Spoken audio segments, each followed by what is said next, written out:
Welcome to today's episode of the Too Long Didn't Read Fitness podcast. Today we're talking all things metabolism myths. Now, the biggest one we're going to tick off is starvation mode. You might have heard about this.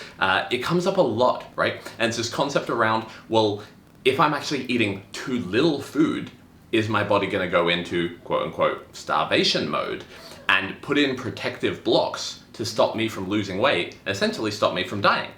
Now, this is a really good idea, and it makes us feel a lot better about some of the situations we're in. Now, I'll be the first one to say, I've told my clients this before, but today we're going to go through some of the literature. We're going to go through a really interesting and aggressively unethical study called the Minnesota Starvation Experiment to try and run through, hey, what's actually happening when you're supposedly in this starvation mode? So whether or not you've been told you're in starvation mode, whether you believe starvation mode exists, or if you're just interested in understanding a little bit more about how metabolism actually works, this is the episode for you. As always, hope you really enjoy.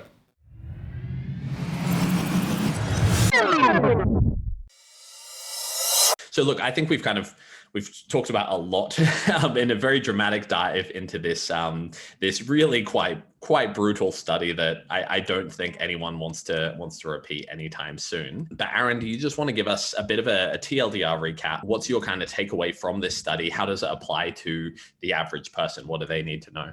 Yeah, so my TLDR recap for today is that prolonged dieting can have significant effects on both our physical and our mental health.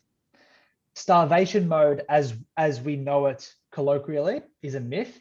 So if we're not losing weight over a long period of time, we're likely to be at our caloric maintenance. So if we're not losing weight on what seems to be low calories, the discrepancy is likely to be from either tracking accuracy starting to slip, so meaning we're taking in more calories than we think, or number of calories we burn going down without us realizing, meaning that the amount of calories we've got out is less than we think.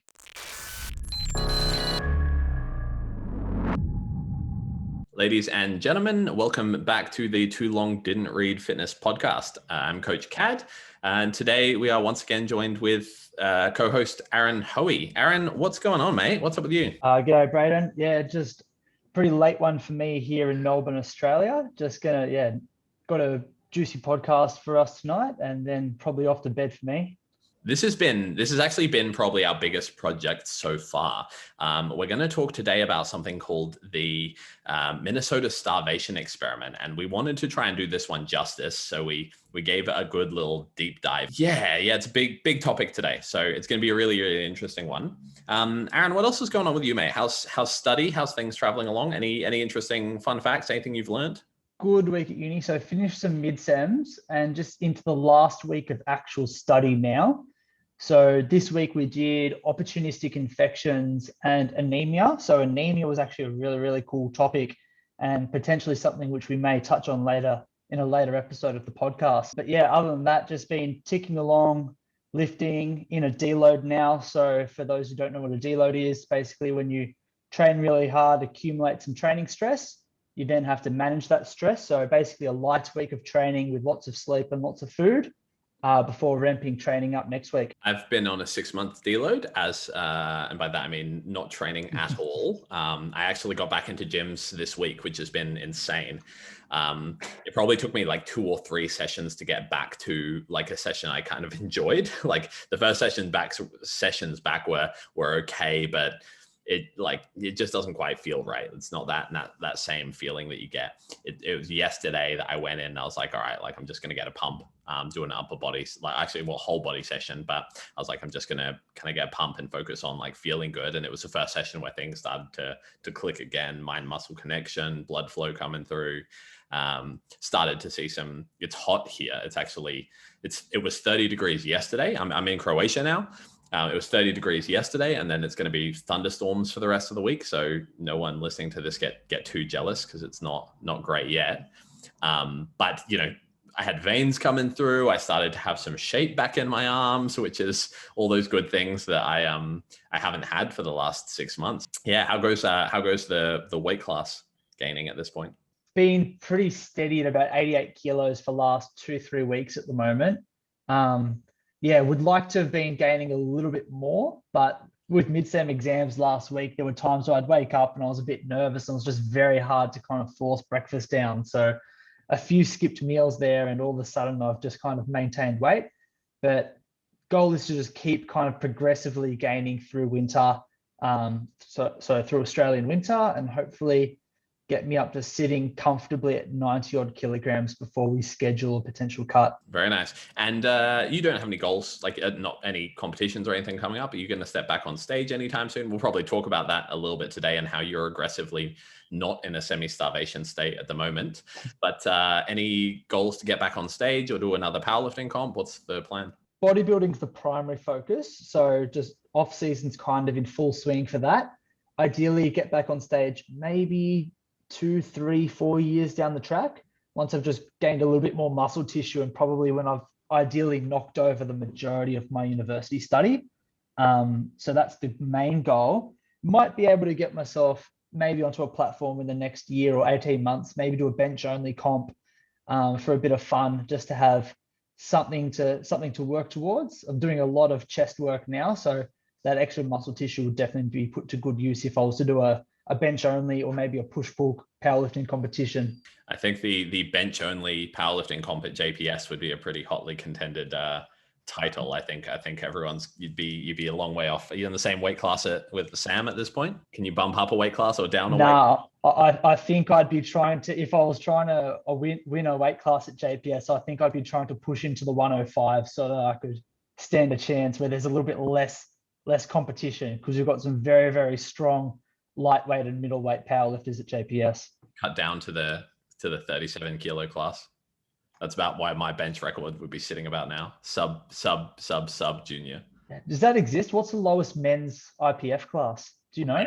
I don't know, but I promise you I wouldn't be strong enough for it. This is actually... Yeah, that's fair enough too. This is a topic we won't necessarily go into because it's a big one, but I made a TikTok recently this week that's gotten a lot of discussion about the inclusion of a transgender female in the Olympics.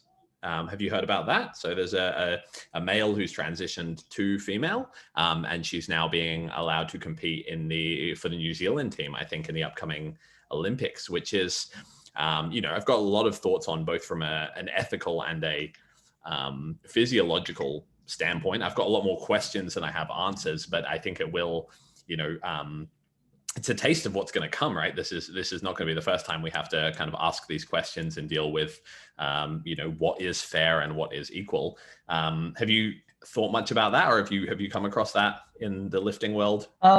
Yeah, like definitely a conversation which is going to be held in more and more circles as the years progress. Had a really good conversation about it with my little brother, actually, where I was kind of making my case and he was playing devil's advocate to kind of try to get me to wrap my head around the topic more, because it is a difficult conversation which warrants you to actually sit down and really try to articulate your point. And we know that sport isn't a true meritocracy, like sport is an uneven playing field. But yeah, the lines, people have to draw lines somewhere so that we can kind of differentiate different classes when classes formulate an advantage. And there is certainly some people out there who are going to have a hard time trying to agree whereabouts exactly those lines fall. Yeah, 100%. Like, it is one of those things, and it makes you ask that question of, okay, well, what are we using to divide the classes? Right now it's weight and gender. Is that the best way of doing it?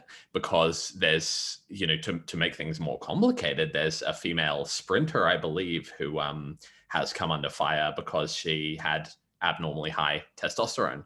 And it's asking that question of, whether or not, I think as far as everyone knows, she's a biological female. I don't think she's been accused of cheating with, doping or anything. I think she just genetically has high testosterone levels. And, that's a really hard conversation to have.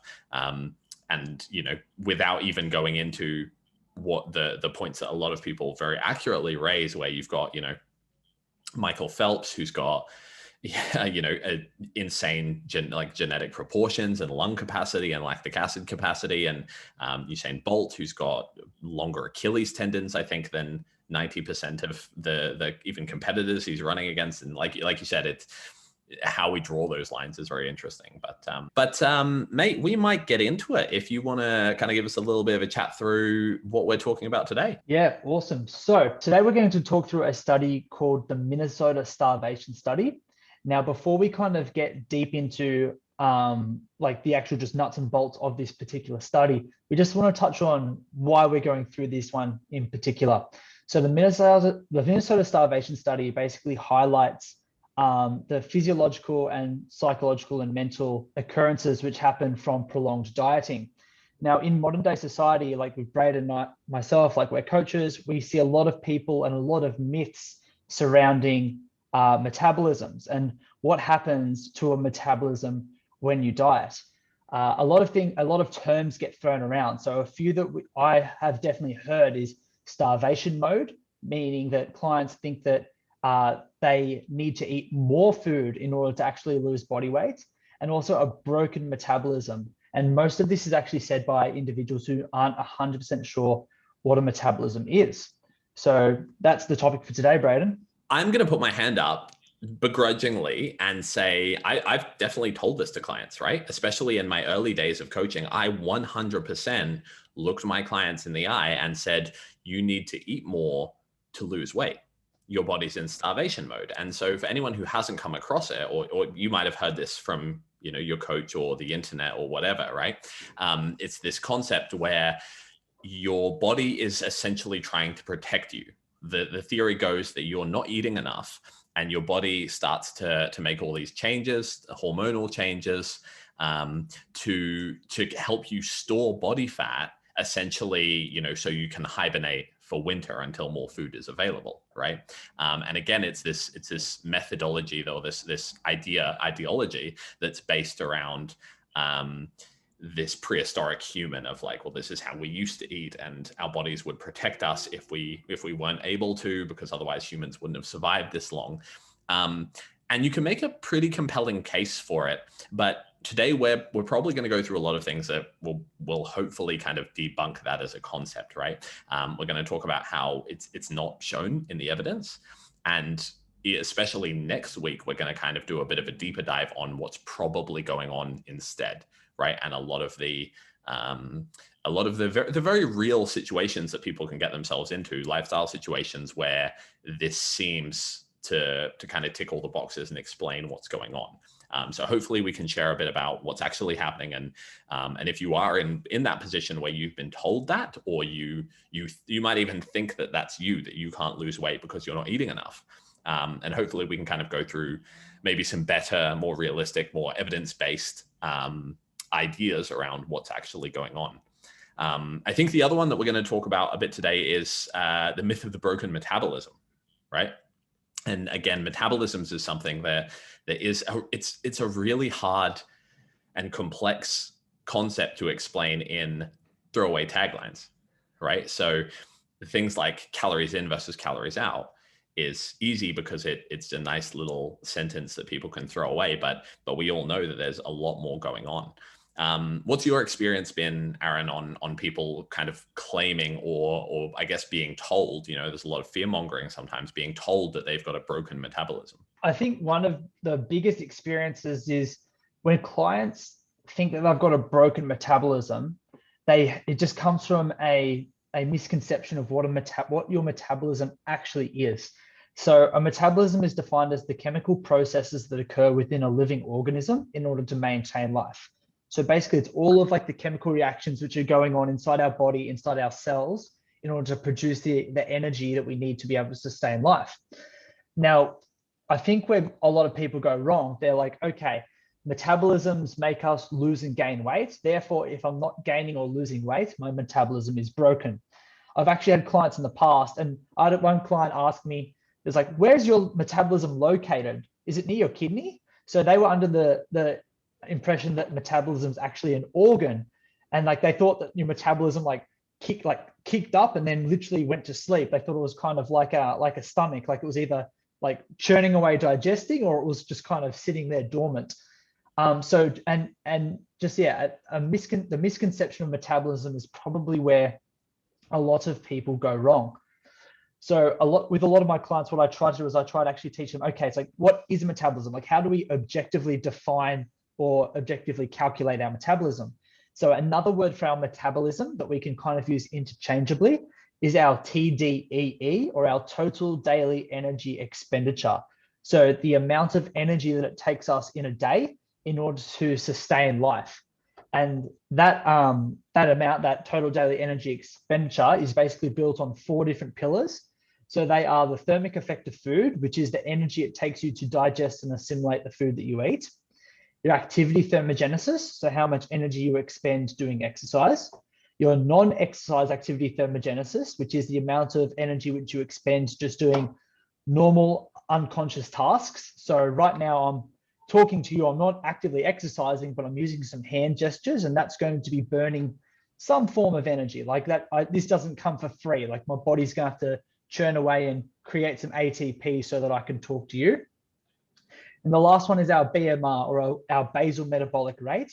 And that's the amount of energy that it takes us just to kind of keep the lights on. So like just keep all the organs going. Like my heart's beating right now. My liver's going to be just churning through bits and pieces. Kidneys are going to be filtering blood.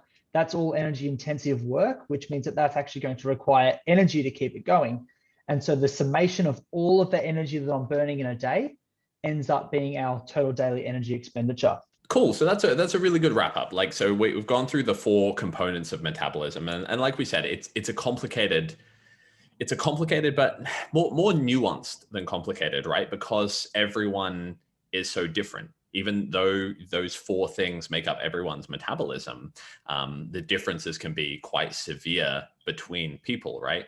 And I think that's where a lot of the miscommunication and misunderstanding also stems from, is because 2 people, even if they're quite similar in, kind of structure, can have quite different metabolisms. And that's where you get people often looking for different explanations because they don't really understand what's going on. So you hear also people, talking often about having a particularly fast or slow metabolism, or, blaming their fast or slow metabolism.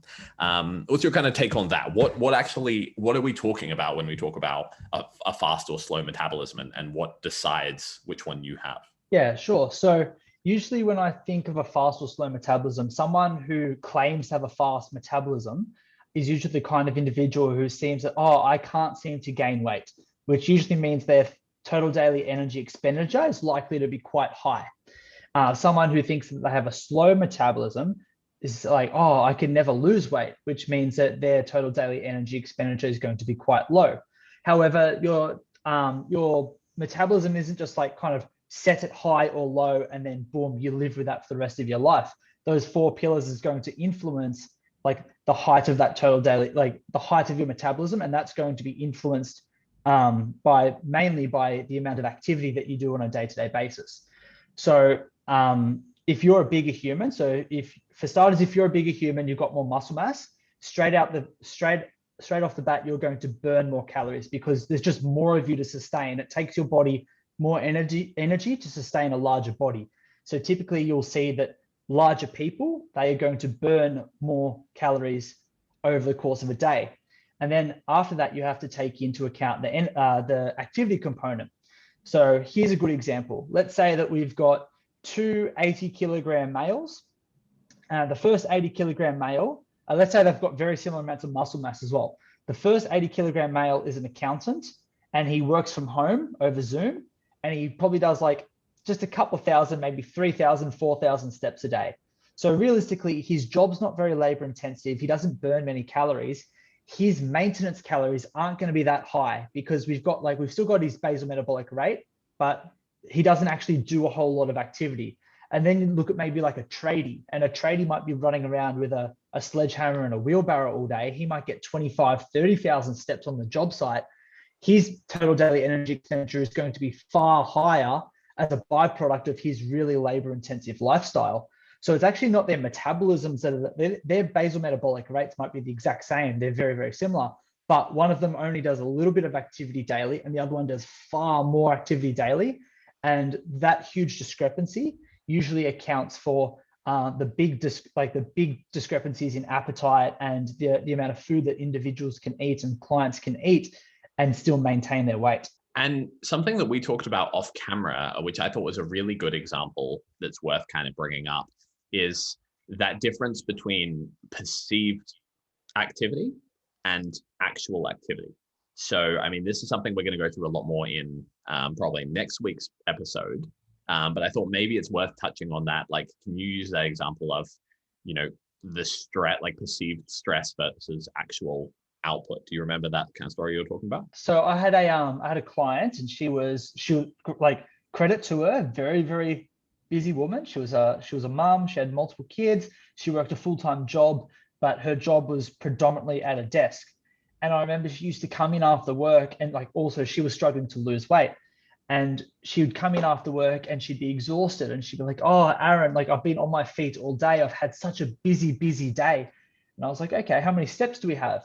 And she's like, "Oh, 3,500.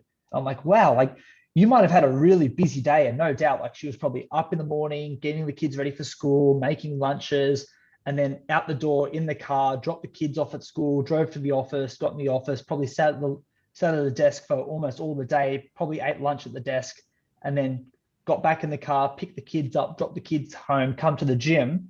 And it's like, so she's literally been busy all day, but her output's been really low. She hasn't gone for big walks. Like she only had to walk from the car to the office, which might have only been a couple of 100 meters.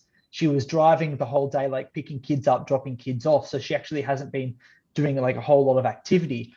And so as a byproduct of that, even though she's been busy, her output for that day hasn't been that high, which means that the amount of calories that she burns for the day is relatively low. And that makes it a lot harder for her to lose weight.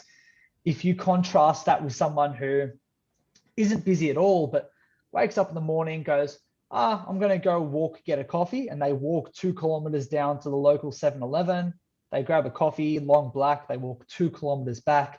And then maybe later that day, they're like, I'm gonna go to the gym. And then they walk a kilometer to the gym and they walk a kilometer back. It's like they might not have been busy, but they've probably racked up 15,000 steps across that day. And that sheer difference in output is going to result in incredibly different energy output for the day and a different kind of metabolism. Yeah, and that I think, and the reason I wanted to particularly touch on that is like I think that again accounts for a lot of this misinterpretation of a lot of our own metabolisms, because that person who walked 2 kilometers to the gym, to get a coffee and back, they might have just sat down and played video games the rest of the day, right? So their perceived output, and anyone watching them externally, seems like they've done absolutely nothing all day. But yeah, if you're getting 15,000 steps just as a proxy for your movement versus someone who's been stressed, working hard, but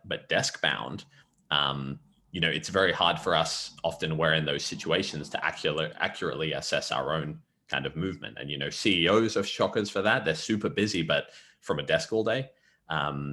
Especially everyone in this time and place, working from home, it's very hard to accurately assess your actual calories out sometimes. And I mean, just to take it one step further, and we've probably run through enough examples now, but I mean, even if we look at like the difference between yourself and myself, like I don't know what I weigh at the moment because it's been 6 months since I stepped on a scale, but I'm probably somewhere around 90 kilos. But I'm at my computer all day because I'm now completely online coaching, and I've been in a lockdown, right? So I've definitely lost some muscle in the last 6 months as well. So you've definitely got that on me as well. But at 90 kilos and underactive versus you at, what did you say, 80? What are you at this point? 88. Oh, okay, right. All right. Well, 88. The last time we had this conversation, you were a lot lighter and I was a lot heavier. But versus you a little bit lighter than me, a bit shorter than me, but exceptionally more active in your day to day, our calories required to just have maintenance are going to be vastly different, right? And you could look at the two of us and go, oh, well, Aaron's just got a fast metabolism, right? He's probably jacked. He's probably leaner than me. He's got more muscle. You can look at him and go, oh, his metabolism's probably better. He's got better genetics. But it's not. It's because I've been not able to train or get out of the house for 6 months.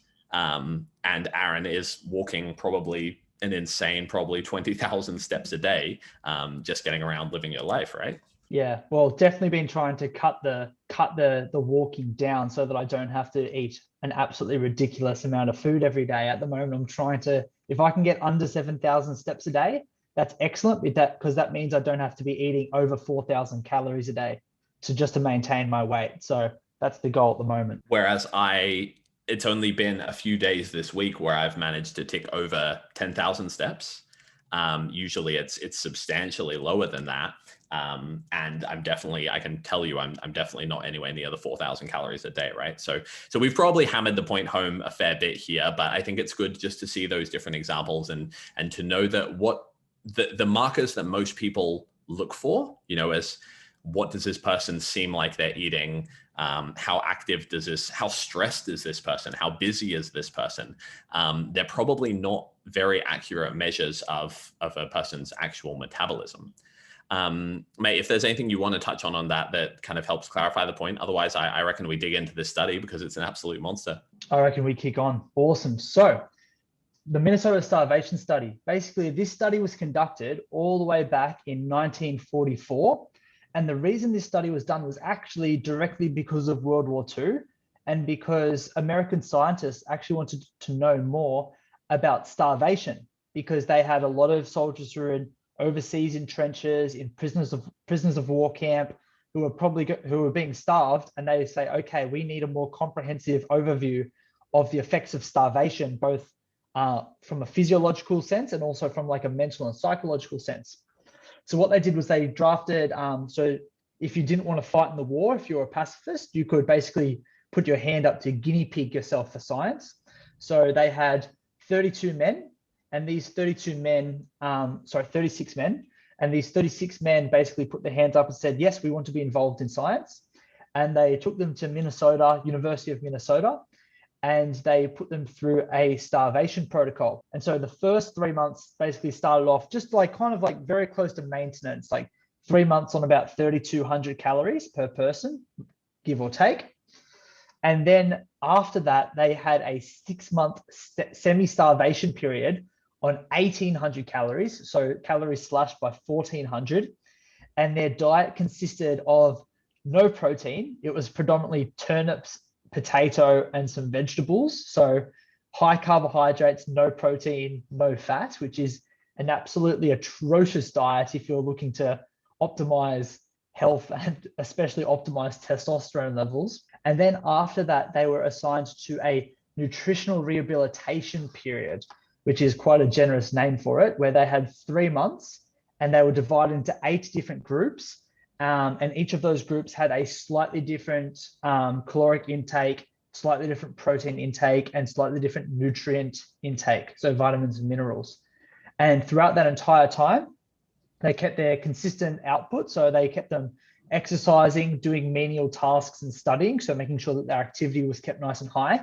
And they were monitoring their body weight, size, strength, blood samples, heart rate, intelligence, and personality. So really, really comprehensive study that they did over the course of a year. So this study's a lot, right? Because this is definitely, I would go so far as to say this is one of the most probably comprehensive studies that was being done at this time. And especially, like as a direct response to war. But this study for me is really interesting because it goes to show the difference between the scientific definitions of words and the like common use of the word, because to call a diet restriction like that, where they've gone from 3,200 calories to 1,800 calories, to call that semi-starvation is like such a generous use of what we know the word today. If I haven't snacked in 45 minutes, I'm in a starvation period, right? Anabolic window's out the window. To call 1,800 from fucking turnips a semi-starvation is really kind of rocking what we understand of that. But also, I mean, to call that like a nutritional rehabilitation period that they went through at the end, like that's still a pretty brutal like protocol that they're going on. But the thing for me is I actually am not sure, Aaron, I don't know if you came across this in the abstract or not, because this was a massive, like 50-page kind of study. But I don't know if you saw where they got the numbers of weight loss from. So they were looking for about a 25% weight reduction across the length of this study, which worked out to be ideally about these guys losing about 1.1 kilos a week. And keep in mind, these are not big guys to start with. These are not obese populations. These are very normal men at university in 1944. So they're not particularly big guys. To lose 1.1 kilos a week is crazy. But Aaron, do you know, did they pick those numbers to replicate the kind of weight loss we saw in soldiers during World War II? Ooh, I'm not sure. That's a really good question. Yeah, I'm actually not sure. I'm not sure because I don't know if it specifically says it, but I'm not sure whether they actually cut the study short at that 6 months, or whether they intended to starve them more and then realized starving them more probably wasn't going to be beneficial. They'd gathered all the data they needed, and then they kind of cut it and did the rehabilitation process. Because yeah, they probably could have kept going if they really wanted to, if they really wanted to completely emaciate the individuals. But I don't think that probably would have been in the poor test subjects' best interests. I think it's pretty confident to say that they were pretty happy that it was only a 6-month trial, right? I love these studies because you just could not possibly fathom trying to get something like this past today's ethics board, because they absolutely shouldn't have. But this was, like I said, one of the first studies that looked at these kind of extreme starvation cases, but also then actually took a look at the personality traits. So this was one of the first studies that actually took a look at what kind of personality changes are we seeing in these young men. But the reason I kind of wanted to touch on that is I assume they haven't pulled that 25% weight loss out of nowhere. And if they have, then they definitely shouldn't have pulled this past the ethics board. But I'm just thinking, imagine that we're going to go through some of the personality changes that they started to see in these guys, but imagine throwing a bit of post-traumatic stress disorder on top of that. That might give you a little bit of a flash of what the soldiers coming back from war had actually gone through. When I'm sure the food wasn't the worst part of it, right? These guys eating turnips probably had a bit of post-traumatic stress disorder, but probably of a different kind. So Aaron, do you want to talk us through what did we actually see? Talk us through what kind of weight loss, what was the goals, and what did we kind of see from these guys? It's really interesting because, of course, this was done over the course of 6 months. So these changes don't happen overnight. They would have happened very gradually. They're losing on average 1.1 kilograms per week. For you've dieted, I've dieted, the first few weeks of that probably would have been quite fine. And then all of a sudden the changes started to happen. So some of the personality changes they actually started to experience was irritability, lack of sex drive, and just overall, some of them actually just said that they felt like different people. They were becoming more aggressive. Small things just started to anger them more, like standing in line waiting for their food. They said that was absolutely torture, just waiting for that food.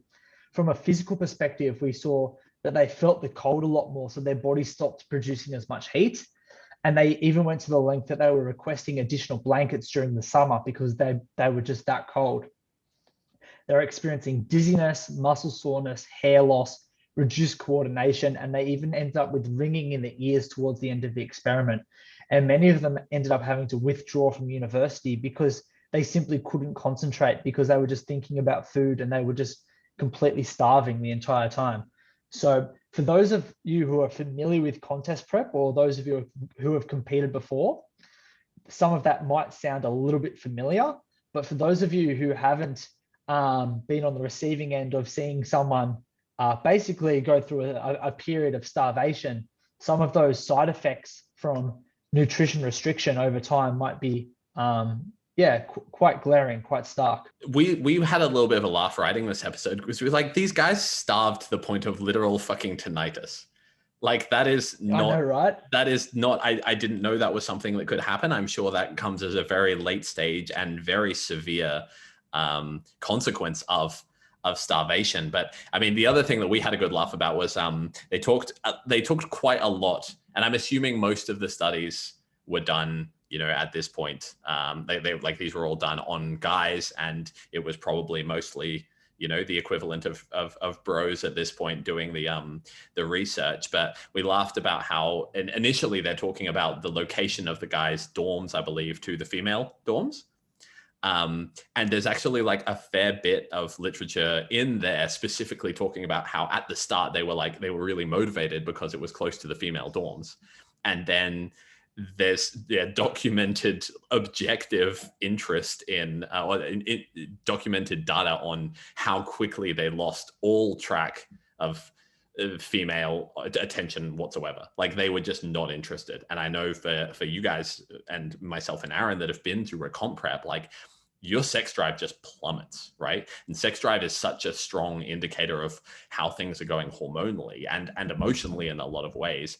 And these poor guys just had no interest whatsoever. Like you had a lot of that during how was your sex drive during comp? Quite non-existent to say the least. I actually didn't. I wish at the time I'd done a little bit more blood work and gotten a little bit more of an indication about where my testosterone kind of bottoms out at during prep. Because like if you're going to get super lean, losing a little bit of testosterone is going to be practically inevitable. However, yeah, seeing how big that dip is would have been very interesting. And there are small things you can do to kind of keep it elevated. One, consuming adequate dietary fat is going to be a big help because testosterone is synthesized from cholesterol.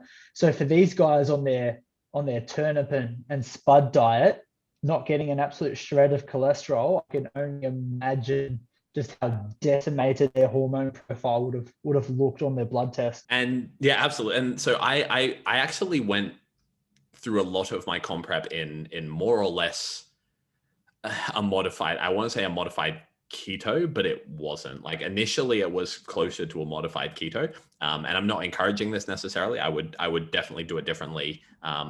Doing it again, as you know, I think a lot of people say that looking back on their first comp, but essentially a modified keto to start. And then I started pulling my fats quite severely.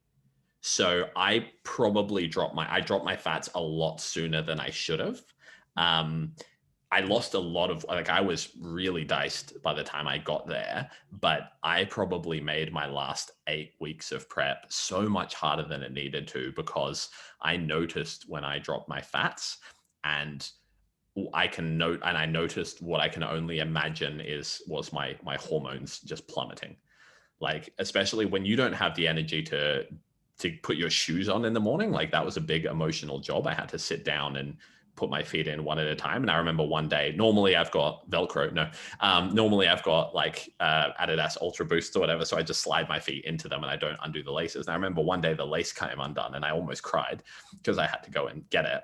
And that was probably just a small taste of like what an extended calorie restriction is, but also then not supporting the hormones through that. Right. So for these guys on their turnips and potato diet, and I think dark bread specifically, so like literally nothing with any kind of flavor, they would have been the whole world of hurt. So, I mean, Aaron, we were even talking about like, I mean, I started my prep at 94 kilos. I stepped on stage somewhere around the 80. And that's a pretty severe weight loss across a period of, you know, kind of 12, 14 weeks. And we kind of calculated that to be about like a 15% decrease. I think you, Aaron, were like 84 kilos and went down to 70. So again, about that kind of 14, 15 kilo mark. And we worked out that was about like up to, you know, maybe 16 or 17% body fat reduction for you. So for these guys to be aiming for a 25% body weight reduction with no weight training, no protein, no fats, nothing that's going to support healthy system function, there's a lot going on here. Yeah, absolutely. Like it's literally simulating miserable conditions, which I guess is what they were trying to do. Like they were trying to kind of replicate like the prisoners of war camps. And I guess if you're the Germans and you've got some Aussies kind of, or just some people kind of in a camp, and you're like, yep, sweet, we're like we've got to give these guys something to eat. You're not going to be dishing out on steak for the prisoners. Like you're going to be giving them those really like easy to farm turnips and potatoes. So they were just trying to like, yeah, stimulate kind of accurate circumstances, which at the time I'm actually not sure how developed nutrition literature was in 1944. I'm not sure how much they actually knew about um, adequate intakes of protein and dietary fat. Like you'll probably know, Braden, that dietary fat, you probably want to, like absolute minimum, you want that at about 0.5% of lean body mass. So if you're an 80 kilogram male, you don't really want your fats to be straying under 40 grams. But I don't think that literature was available then. So these guys would have just been like, yeah, well, just give them some turnips and some potatoes. Like, let's just see what the consequences are of this diet. There was probably the 1940s version of Jason Fung walking around telling people that turnips cause obesity or something, even though they were all fucking starving. Yeah, look, and so this is wild. Like, but they did, and we were actually really surprised with how comprehensive the blood work and the analysis and the ECG, intelligence, personality tests. They did try and kind of biopsychosocial model their way through this a little bit, which was interesting. And I mean, that was, we talked a little bit, and we're going to keep talking about some of the psychological effects, probably because it's interesting, but then we're going to pull it back a little bit into some of the physiological effects and why we think this is an important study specifically for metabolism. But I thought some of the other things that were interesting, worth talking about. Or Aaron, can you talk us through some of the behavior changes we started to see from these guys? They were looking for basically any way they could to simulate having more food or to simulate the food lasting longer. And again, you guys that have been through a comp will know that these are things that start to happen in your head. So Aaron, what did you see? What did we see in the study? What did these people start to do? Yeah, so that basically some really strange behaviors started occurring. They started treating meal times practically as almost a religious event. So everyone came into the kitchen and everyone was silent, and everyone just solely focused on eating and enjoying their food to the best of their ability. Like nothing else mattered. They were completely focused on their food.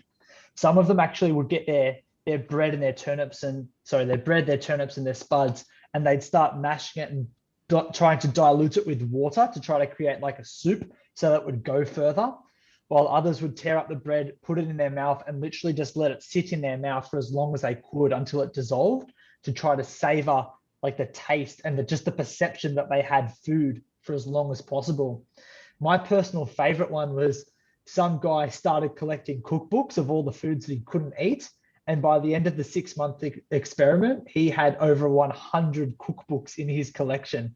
So he was so food obsessed at the time that his absolute hobby was just collecting and reading cookbooks and fantasizing over all the things that he just couldn't have. So, I mean, not only did a few of these guys who were in this study, like, I mean, they had 30, I think 32 of the 36 who signed up completed it, right?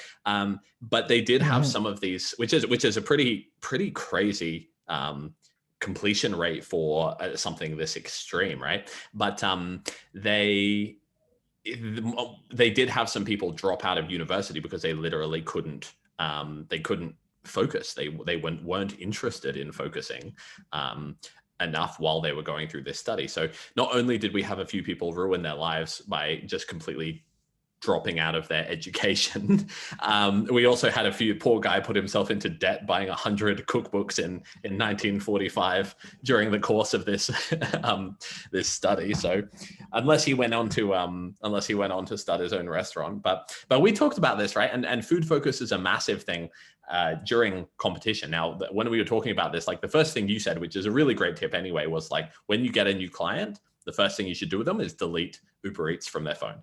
And that is really, really handy. I actually remember during comp There was one point where I had a friend over to watch a movie. This was like late stage, maybe 3 weeks away from comp. I had a friend over to try and still keep doing something social, but my heart wasn't in it. But we put on a movie and I sat there for 2 hours scrolling through Uber Eats on my phone. And I didn't want anything. I knew I wasn't going to get it. Like, I was focused on my goal. I wasn't even interested in getting the food. I just wanted to look at it. And you hear stories about people doing similar things to that on Instagram. And, Aaron, you said you went through and intentionally deleted food pages that you were following because it becomes a real problem. But man, the kind of food focus and the kind of behaviors that you get around food are insane when it's an intentional deficit, let alone for these guys going through that must just be on a whole nother level. Yeah, absolutely.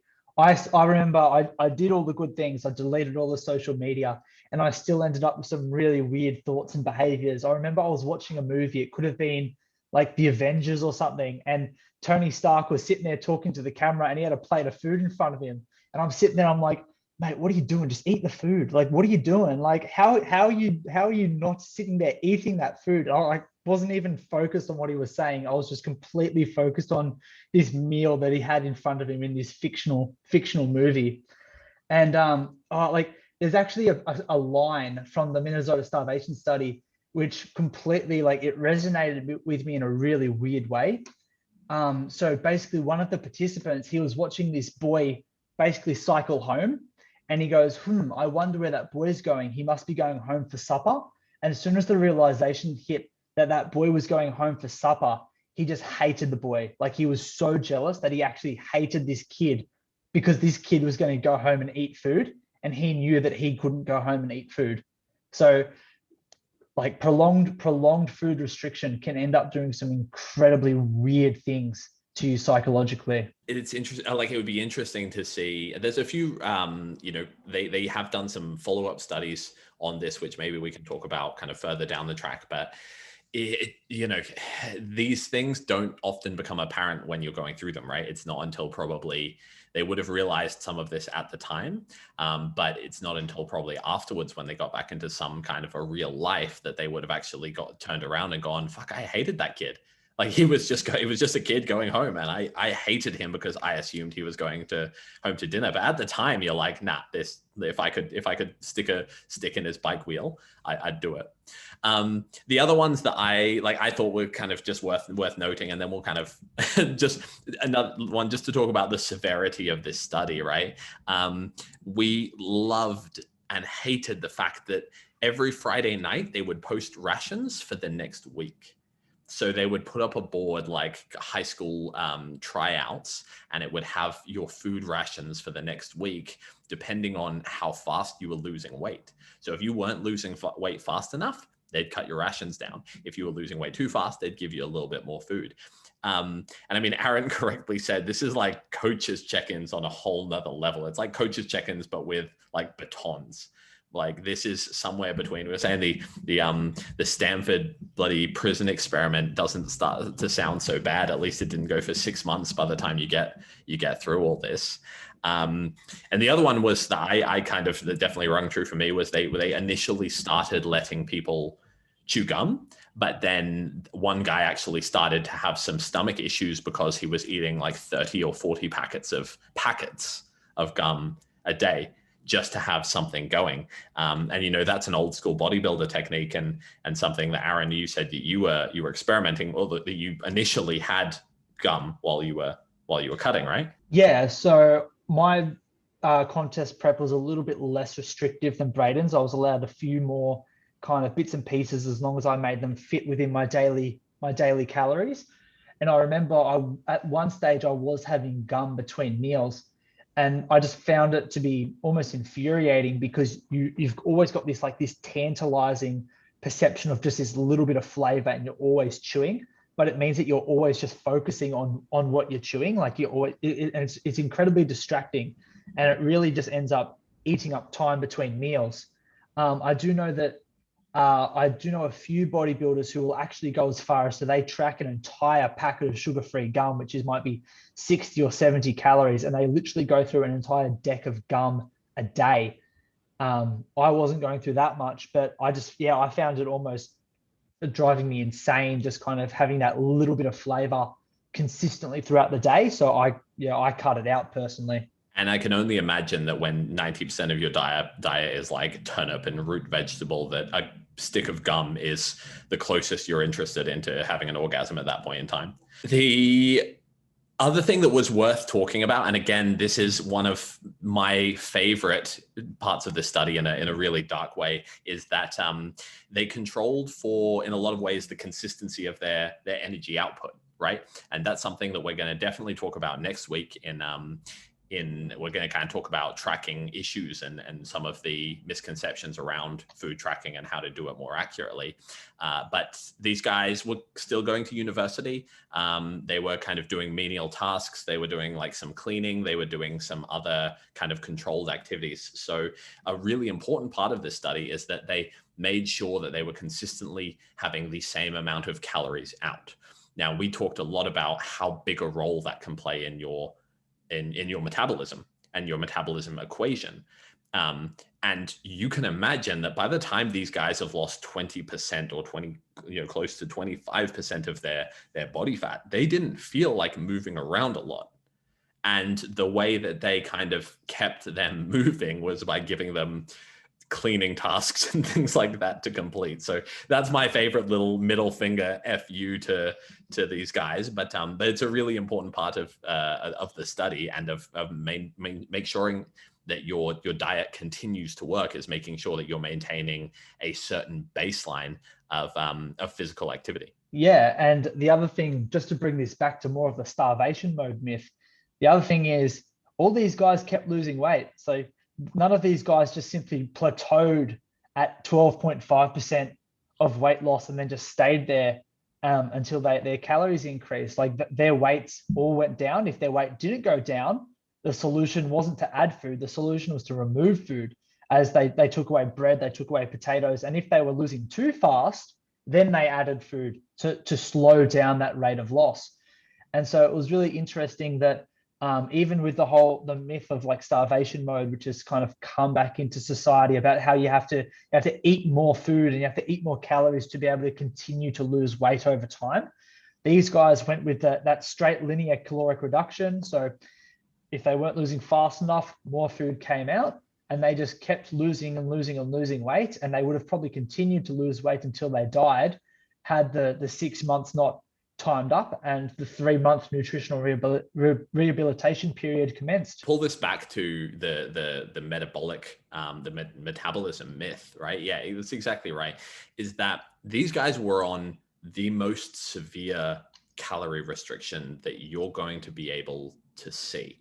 Like, I promise you, with the exception of some pretty extreme eating disorders, not many people are going to be able to, no one's going to be able to consciously put themselves through this. You don't accidentally end up losing 25% of your body fat, right? That is not something that you just wake up and have occur to you over a 6-month period. So for everyone who's claimed that or been led to believe that they are in this state of starvation mode, like, it's just something we don't see. And this is a study that kind of backs it up, in a pretty extreme study. But, on a more surface level, right, we see people starve to death all the time, especially in less developed countries. Like, it's a massive ongoing issue. We never see those people reach a point where they are just not eating enough. We've never seen, the welfare kids, the whatever the charities are called. Those companies wouldn't exist if the children who were starving all of a sudden got to a point where their body went to starvation mode and they stopped losing weight.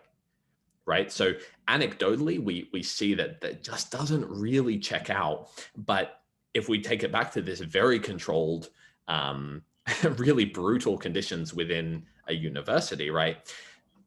If you're not losing weight, it is going to come down probably to an inaccurate assessment or inaccurate inconsistencies within your calorie equation, whether you're eating too much, whether you're burning less than you think. at some level, it comes back to probably more user error than it does to the physiology of the body. Yeah, I definitely agree with that. And I think that an important distinction to make is that we're looking at chronic changes in body weight, not just acute changes in body weight.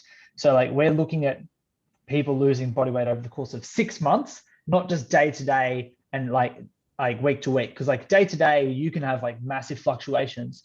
In fact, one which I found was like super cool was that they found that a few of the groups, when they started their nutrition rehabilitation period, even though they were so emaciated and the amount of food that they actually had increased, they actually found that their body weight decreased in those first few weeks because the amount of peripheral edema that they had, the amount of swelling that they had in their limbs, just from the sheer amount of physiological stress that their bodies were under, that started to just disappear. So they actually lost a whole lot of swelling from eating more food and relieving a little bit of physiological stress.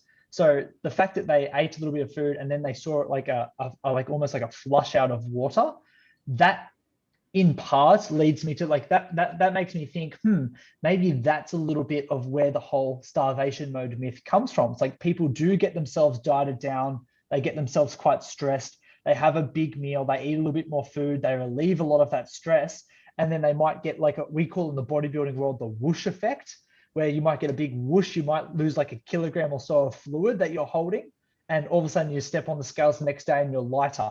I don't know if you experienced that much, Braden, but I definitely had a few of those during my contest prep where I'd have a week or two of the scales not moving towards the end when I was getting really lean. And then I'd have a really high carbohydrate weekend and I'd drop like 1.5 kilos on the Monday after those higher days of intake. I definitely didn't have that, but I don't think I had enough carbs to actually hold water in my body for that to be enough of an issue. But this is like, you touch on some really important things there in that, in regular life, these things are not linear. Like, yes, we're talking, when we look back over the sample group, yes, they lost weight on a reasonably linear pace. But their response as soon as they stopped losing weight was to reduce their rations. Like, that's not a necessary and it's not a healthy response. If you looked at each individual within that, I guarantee you the reason they needed to down-regulate or up-regulate people's rations is because people would have been losing weight at completely different rates. And some people would have absolutely had some plateaus in there, and other people would have had, some pretty rapid weight loss. And the other thing that I don't want people to listen to this episode and discredit what I don't want people to listen to this episode and think we're trying to discredit the natural responses that happen within the body, right? And we talk about this a lot, where the metabolism is very adaptive. The take home from this study is that your metabolism cannot break because it will respond to the amount of calories that you're giving it. So if you're eating very, very low calories, your metabolism will eventually start to down-regulate. And yes, it will do a lot of different things to try and stop you from losing weight, right? Most of those things we see objectively in behaviors, right?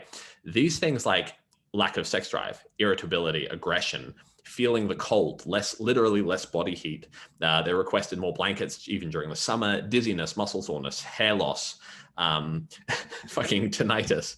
These things all happen from the body attempting to slow down, to quote unquote, slow down your metabolism to burn less calories in a day so that you can continue to survive, right? So the point of this podcast is not to say that you're eating too much or that you're messing up your calorie tracking. It's to say that we know for a fact that your body will put in these safeguards and change your hormonal profiles to stop you from losing weight to a point, right? And that's why it's so important that when you're building a weight loss plan, you are factoring in for these things, right? For a good coach, it's not about they're not losing weight, let's bring down rations. It's not about they're not losing weight fast enough, let's just make sure they're doing more exercise. But at the same time, it's definitely not about this person's not losing weight. It's because they're not eating enough. That's kind of a big kind of overview from me, Aaron. Is there anything you want to kind of add on that? No, I thought that was excellent. Just the only thing I'm going to add to that is a little bit of an analogy. So as you said, it's like the body is going to like down regulate its metabolism to stop you from basically starving to death. And if anything, that doesn't mean that your metabolism's broken. That means your metabolism's working. It's actually like, it's like, oh shit, if I don't adapt and change something, I'm going to starve to death. So I'm just going to start like, what can I afford to lose? It's like, well, it's like reproducing is important, but there's no point me reproducing if I'm dead. So I'm probably going to cut that out. And it's like body heat's important. However, it's like if I can save myself multiple hundreds of calories a day by not heating myself, I'm just going to cut that out. And a good analogy for it is it's almost like battery saver mode on your phone. It's like when your charge on your phone starts getting low, the phone sacrifices performance in order to be able to sustain itself a little bit longer. So if we want to maximize performance with our bodies, we probably want to be making sure that there's adequate fuel coming in. Because if there's inadequate fuel for our bodies are going to be like, well, we are going to have to kind of cut some resources somewhere to ensure that I can survive long enough to find myself a phone charger. And so it'll start cutting out the performance aspects and just really focusing on, can I do the bare essentials to stay alive long enough that I can get myself to a phone charger kind of thing. That's a really good analogy, like super important. And yeah, exactly right. If I can switch off Pokemon Go, TikTok, and Tinder in the background of my phone, then that's essentially going to keep you going for longer, right? And that's basically what apparently the ability to hear, coordination, and sex drive is in the human body. Aaron, just to bring it back to, yeah, I mean, I think we've recapped on a lot of kind of really important things here. The other thing I did want to touch on is, we've kind of talked about, sex drive interchangeably, but this is also, for the females out there, and females, particularly in the world of bodybuilding and bikini competitions, these results and the hormonal effects are sometimes a lot more extreme. Like I always kind of laugh with my clients about the fact that like a guy, it generally tends to be a bit more of an on-off switch. Like, are you horny? Yes, no. Right. Whereas for a female, it's a lot more nuanced, right? You've got amenorrhea, which is the loss of or disruption of menstrual cycle. And with females, you generally, in my experience at least, see a lot more kind of warning signs on each side of these things. And maybe that's just because there's a lot of bad contest prep coaches out there for female who will diet their clients down to the point that we do see some of these negative effects. But it's an important lesson here in what some of these extreme dieting cases can show for both males and females. And, obviously you're probably not going to get diet enough to get the hair loss and the amenorrhea, but you can. Like during my comp prep, I cut my finger about halfway through my comp prep and it didn't heal. It just didn't properly heal. And then 2 weeks after my comp, it was completely gone. As soon as I started getting calories back in, my body started recovering.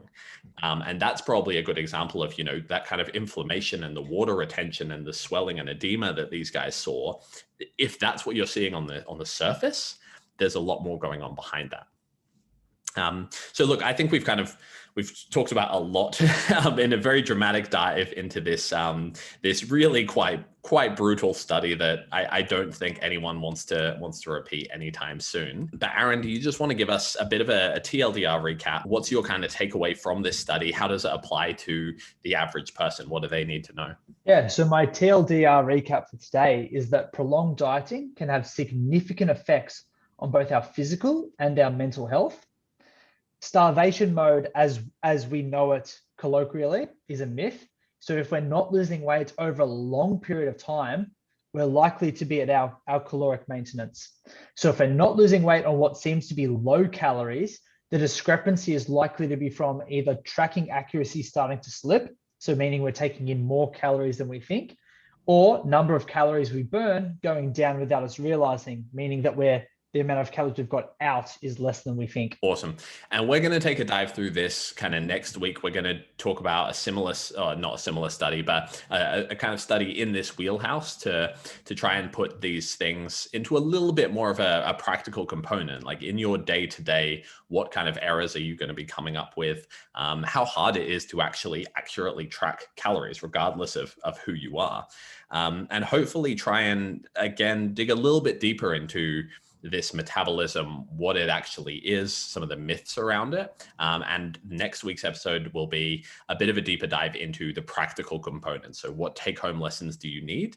And how should that change your behaviors so we can actually get the weight loss, the weight gain, the understanding of your metabolism the way we'd like you to. Mate, we got through a lot today. I had a really good time on this one. Even prepping for this episode was a bunch of fun. Anything else you want to kind of add, or where can people find you? Nothing else to add. Hopefully, if a few of these concepts confused you, just chime in next week because we're going through a very similar topic. As always, you can find me on Instagram as @AaronHoey_, and you can find me at JPS Health and Fitness and all of the different JPS Health and Fitness accounts for some of my content that I do with those guys. Thank you for joining me, mate. For everyone listening, I'm Braden. You'll find me everywhere on the internet at Coach Cadd, and look forward to seeing you next week.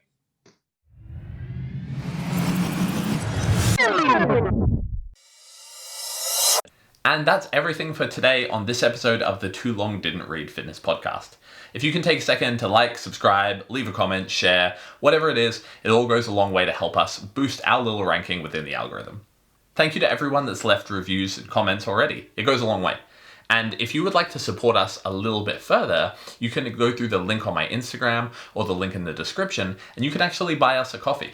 We aim to put out as much high quality content as we can on as many different free forms of social media as possible. So if you've got some value out of this and you would like to give back in some way, consider pay as much as you think the episode is worth. You can do that through the Buy Me a Coffee link, which will be available somewhere in the description box. If not, that's absolutely fine too. You can help us out other ways by sharing, doing whatever you can, just tell your friends about it, and hopefully they can get some value out of this too. Or if you've got any kind of feedback or thoughts or any topics you'd like us to cover, you can send me or Aaron a message over on Instagram. We look forward to seeing you on the next episode and hope you're great.